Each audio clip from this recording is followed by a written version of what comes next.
আসসালামু আলাইকুম রহমতুল্লাহি ওয়া বারাকাতুহু।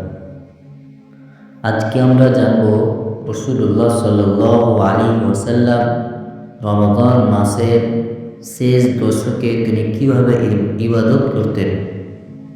সম্মানিত দিনী ভাইরা, হযরত আয়েশা রাদিয়াল্লাহু আনহা তিনি বর্ণনা করেন, আন্না নবী সাল্লাল্লাহু আলাইহি ওয়াসাল্লাম কানা ইযা দাখালাল আশরু আহিয়া লাইলাহু ওয়া আইকাযা আহলাহু ওয়া শাদ্দা মি'জারাহু। যখন রমাদান মাসের শেষ দশক শুরু হতো তখন তিনি রাত জাগতেন, পুরো রাত জাগতেন, তার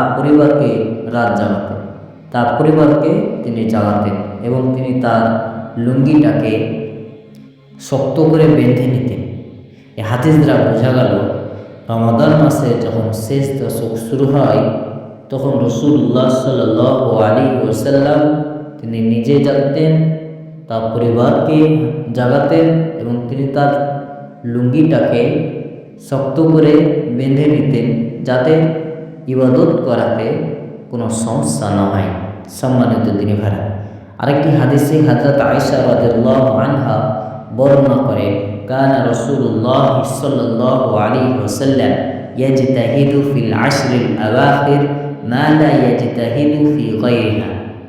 রাসূলুল্লাহ সাল্লাল্লাহু আলাইহি ওয়াসাল্লাম রমাদান মাসের শেষ দশকে শেষ 10 দিনে তিনি যত পরিশ্রম করতেন আল্লাহর ইবাদতের জন্য, এত পরিশ্রম অন্য কোনো সময় করতেন না। এই হাদিস দ্বারা বোঝা গেল যে আমাদেরকে রমাদান মাসের শেষ দশকে বেশি বেশি করে আল্লাহর ইবাদত করতে হবে। আল্লাহ তাআলার কাছে আমরা দোয়া করব, আল্লাহ তাআলা যেন আমাদেরকে এই রমাদান মাসের শেষ দশকে ইবাদত করার তৌফিক দান করুক। আমিন। আসসালামু আলাইকুম ওয়া রাহমাতুল্লাহ।